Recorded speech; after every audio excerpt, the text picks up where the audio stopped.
हमारे साथ है रामकृपाल यादव। रामकृपाल जी, केंद्र में आप मंत्री रहे, बहुत ही लंबा सफर और शायद कोई भी सदन अब आपसे बचा नहीं है। तो ऐसे व्यक्ति को लेकर जो चर्चाएं हैं वो तो ये है कि मंत्रिमंडल में जगह मिलना तय है। आपकी क्या जानकारी है? मुझे अभी तक कोई जानकारी नहीं है इसकी, और आप आगे के दिनों में देखिए क्या होता है। अभी तक कोई जानकारी नहीं है।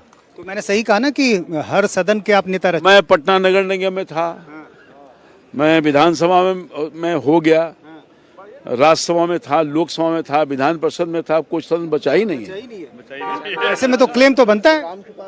हम कौन होते हैं क्लेम करने वाले हैं? ये पार्टी निर्णय करेगी।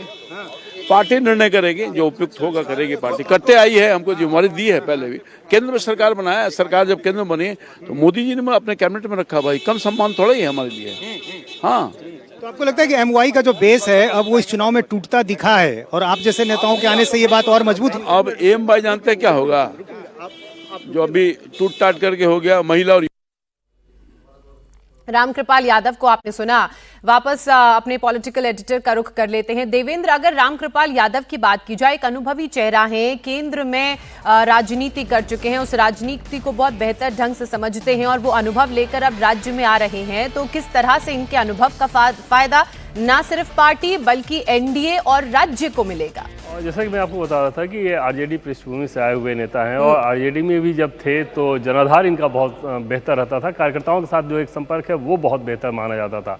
बाद में आरजेडी छोड़ के वो बीजेपी में आए और बीजेपी से जब वो चुनाव लड़े थे लोकसभा का, तो लालू प्रसाद यादव की बेटी मीसा भारती के खिलाफ उन्होंने चुनाव लड़ा था। और न सिर्फ चुनाव लड़ा बल्कि उनको जीत हासिल हुई थी। और उसमें उनको रोकने के लिए लालू प्रसाद यादव के परिवार की तरफ से बहुत ज़्यादा कोशिश की गई थी कि किसी तरह से उनको चुनाव लड़ने से रोका जाए। उनके घर पे भी जब लालू प्रसाद यादव की बेटी गई थी तो रामकृपाल यादव बताया जा रहा था कि घर छोड़ के कहीं और निकल गए थे। उन्होंने मुलाकात नहीं की थी, लेकिन वो चुनाव लड़े और जीते और उसके बाद केंद्र में मंत्री भी बने थे। तो और बहुत सहज व्यक्तित्व के नेता माने जाते हैं। हालांकि पिछली बार के इलेक्शन की अगर बात कर लें तो उस इलेक्शन में लोकसभा चुनाव में क्योंकि उनको हार का सामना करना पड़ा, तो उसके बाद ये तय माना जा रहा था कि जब विधानसभा चुनाव होंगे तो विधानसभा चुनाव उनको लड़ाया जाएगा। देवेंद्र, बिल्कुल एक और नाम है जिस पर चर्चा करनी बहुत जरूरी है और वो है संजय सिंह टाइगर का। संजय सिंह टाइगर को ऐसी सीट से चुनावी मैदान में उतारा गया जहां पहले से बीजेपी के कद्दावर नेता और जिनका जनाधार बड़ा मजबूत था उनका टिकट कटा। उसके बाद जो भरोसा बीजेपी ने संजय सिंह टाइगर पर जताया वो उस भरोसे पर खरे भी साबित हुए। महागठबंधन के मुस्लिम उम्मीदवार को हराकर उन्होंने ये जीत सुनिश्चित की है। जी हाँ, बिल्कुल। और आरा की सीट पे जब अमरेंद्र प्रताप सिंह के बारे में पार्टी ने तय कर दिया था कि वहाँ पर उनको चुनाव नहीं लड़ाया जाएगा, तो उसके बाद ये था कि पार्टी का कोई युवा अपेक्षाकृत युवा चेहरा यानी कि अमरेंद्र प्रताप सिंह की तुलना में अमरेंद्र प्रताप सिंह की उम्र ज़्यादा थी तो इसलिए उनको चुनाव लड़ने से मना किया गया था, चुनावी राजनीति से दूर रखा गया था। तो उसमें एक प्रमुख नाम ऑलरेडी संजय टाइगर का था और बीजेपी के कई नेता उन पर बहुत ज़्यादा भरोसा करते हैं। हालांकि उसमें जो एक दो और नाम थे उसमें संसाधन संपन्न ज़्यादा बड़े नाम थे, लेकिन पार्टी के टॉप लीडरशिप ने संजय टाइगर का चयन किया क्योंकि एक तो कार्यकर्ता के तौर पे उनकी छवि बहुत ही अच्छी रही है, बहुत बेबाक नेता माने जाते हैं, बहुत साफगोई से बात करने वाले नेता माने जाते हैं, बिना लाग लपेट बात करते हैं और बहुत क्लीन इमेज के नेता माने जाते हैं। इनके भाई भी विधायक रहे हैं, इनके पिताजी सरकारी अधिकारी थे, लेकिन आज ये खुद भी विधायक रहे हैं। बावजूद इसके इनको अगर आप देखेंगे तो बहुत सहजता के साथ इनका किसी के साथ इंटरेक्शन होता है और उसमें यह तय माना जा रहा था कि चुनाव इनको लड़ाया जाएगा। और अगर चुनाव जीतने में ये सफल रहे तो ख़ासतौर पे आरा और भोजपुर का जो पॉकेट है वहाँ पर एक राजपूत कम्युनिटी ऑलरेडी बीजेपी के लिए समस्या रहते रही थी। पिछले लोकसभा चुनाव में भी देखने को मिला था, उसके पहले विधानसभा चुनाव में भी देखने को मिला था। तो इस बार ये लगभग तय माना जा रहा था कि इस बार उनको बड़ा चेहरा करके पार्टी आगे का समीकरण साधेगी। और इस लिहाज से आप कह सकते हैं कि पार्टी की फिलहाल सोच ये है कि बिहार में राजपूत कम्युनिटी के तौर पर इस चेहरे को आगे किया जाए, इस चेहरे को बड़ा किया जाए। आपने देखा होगा कि आर.के. सिंह जो कि उसी आरा से आते हैं, हाल के दिनों में किस प्रकार से पार्टी की तरफ से क्या पार्टी पे क्या उन्होंने आरोप लगाया, पार्टी के नेताओं के ऊपर क्या आरोप लगाया, फिर उनके खिलाफ कार्रवाई हुई। तो इस सारी पृष्ठभूमि में राजपूत कम्युनिटी कहीं किसी मतलब ऐसा ना हो जाए कि बीजेपी से वो दूर हो जाए, तो उस लिहाज से बहुत ज़रूरी था कि पार्टी के पास कोई एक ऐसा चेहरा हो जो कि बहुत स्वीकार्य हो और आसानी के साथ उस कम्युनिटी के अपेक्षाओं को कैटर कर सके। और उस लिहाज से संजय सिंह टाइगर जो कि राजपूत कम्युनिटी से ही आते हैं उनके नाम को फाइनलाइज किया गया है और आज वो शपथ लेंगे।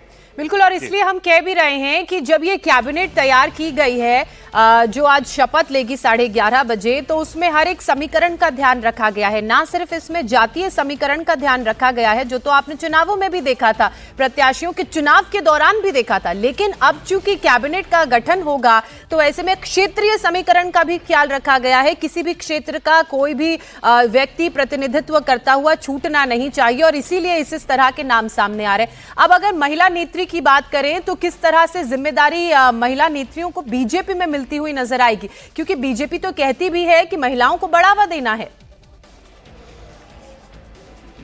उसमें दो चीज़ें हैं। पहली बात तो ये कि ये ज़रूरी नहीं है कि महिलाओं के लिए कुछ करना हो तो महिला को ही कुछ बनाएंगे तभी होगा। जैसे अभी तक अगर आप देखें तो इस चुनाव में ही महिलाओं ने जिस प्रकार से वोट किया वो नरेंद्र मोदी और नीतीश कुमार के चेहरे पे वोट किया, उनके कामकाज पे वोट किया और जो उनका अपना ट्रैक रिकॉर्ड है उसके आधार पर वोट किया। लेकिन ये अब दूसरी चीज़ थी कि बहुत ज़रूरी था कि महिला प्रतिनिधित्व भी दें और तकरीबन 10 से 11 सांसद विधायक उनके जीत के आए हैं बीजेपी के। तो उस कंडीशन में ज़्यादा बेहतर पार्टी को ये लगा कि महिला चेहरा चुने और उस कम्युनिटी से चुने जो कि अति पिछड़ा कम्युनिटी है, यानी कि निषाद कम्युनिटी से है। तो रमा निषाद जो कि जैसा कि पहले मैंने आपको बताया कि अजय निषाद जो कि पूर्व सांसद हैं, उनकी पत्नी है। पिछली बार के चुनाव में टिकट नहीं मिलने के बाद अजय निषाद ने कांग्रेस पार्टी का रुख किया, चुनाव में उनको हार का सामना करना पड़ा और इस विधानसभा चुनाव से पहले उनको ज्ञान की प्राप्ति हो गई और वापस वो एनडीए में आए। और जैसे वो एनडीए में आए तो औराई की सीट पे, यानी कि औराई की सीट है मुजफ्फरपुर की एक विधानसभा सीट है औराई, वहाँ से उनको चुनाव लड़ाया गया और तब ये तय माना जा रहा था कि अगर वो चुनाव जीतती हैं और एनडीए सरकार बनती है तो वो सरकार में एक चेहरा मंत्री के तौर पर होंगी। उनका नाम फाइनल करके उनको बताया जा चुका है और आज वो मंत्री पद की शपथ लेंगी। बिल्कुल, चलिए जो मंत्री पद की आज शपथ लेगा उनके नाम सामने आ गए हैं और हमारे पॉलिटिकल एडिटर उन नामों को बता रहे हैं, साथ ही पूरा एनालिसिस कर रहे हैं कि क्यों बीजेपी ने इन नामों को चुना है, इसके पीछे वजह क्या है, किन समीकरणों का ध्यान रखा गया है। देवेंद्र, एक बार फिर से थोड़ा ऊपर चलते हैं। ये तो बिल्कुल क्लियर था कि नीतीश कुमार मुख्यमंत्री के रूप में शपथ लेंगे, लेकिन उनके 2 डेप्यूटीज को लेकर बड़ी बातें हो रही थी। तो क्या उप मुख्यमंत्री के रूप में जो 2 लोग शपथ लेंगे उनके नाम को लेकर 100% क्लैरिटी है? हाँ बिल्कुल, तो ऑलरेडी नेता और उपनेता के तौर पे विधायक दल मंडल के नेता और उपनेता के तौर पे चयन कर लिया गया है, तो उसी भूमिका के लिए उनका चयन किया गया है। और एक तरह से आप कहें कि पिछली बार जो तिकड़ी थी और जिस तिकड़ी ने ये मैंडेट दिया तो उसको रिपीट करना ही एनडीए गठबंधन के नेताओं को ज़्यादा बेहतर लगा। हालांकि एक चर्चा ये ज़रूर पार्टी के भीतर, बीजेपी के भीतर चल रही थी, बीजेपी का एक खेमा ये ज़रूर चाह रहा था, जेडीयू के एक बड़े नेता ये ज़रूर चाह रहे थे, ऐसी चर्चाएं थी कि वो विजय कुमार सिन्हा के साथ, क्योंकि उनके इक्वेशन बहुत अच्छे नहीं हैं, तो वो उनकी भी ये राय थी कि शायद अगर कोई और डिप्टी सीएम हो तो ज़्यादा बेहतर। अलग अलग अपने अपने तर्क दिए जा रहे थे। संघ का एक खेमा ये चाह रहा था कि सूत्रों द्वारा जो हमें जानकारी मिली कि वो मंगल पांडे के नाम को आगे बढ़ाना चाह रहे थे डिप्टी सीएम के लिए। लेकिन एनडीए के नेता और बीजेपी के बड़े नेता इस खतरा को एक तो इस लिहाज से नहीं उठा सकते थे कि पहली बात ये कि इन चेहरों ने ही ऐसा रिजल्ट दिया है। सरकार की ये 3 प्रमुख चेहरे थे और उन 3 प्रमुख चेहरे के आधार पे ऐसा मैंडेट आया है, तो फिर उसको रिपीट करना सबसे सुरक्षित, सबसे सेफ चीज़ और सबसे लॉजिकल चीज़ मानी जा सकती है। दूसरी चीज़ कि विजय कुमार सिन्हा क्योंकि भूमिहार कम्युनिटी से आते हैं, लगभग 3.5% आबादी है, लेकिन उसका असर और कई गुना ज़्यादा इस लिहाज से होता है कि बहुत हार्डकोर मुखर सपोर्टर ये लोग बीजेपी के रहे हैं। इसलिए कम्युनिटी मानी जाती है कि बहुत हार्डकोर मुखर सपोर्टर और आरजेडी और जंगल राज के मुखर विरोधी और हमेशा से ही लगातार विरोध करने वाली ये कम्युनिटी रही। तो उस कम्युनिटी में भूमिहार कम्युनिटी के डिप्टी सीएम को हटा के किसी और को बना दें तो एक बड़ा राजनीतिक खतरा होता।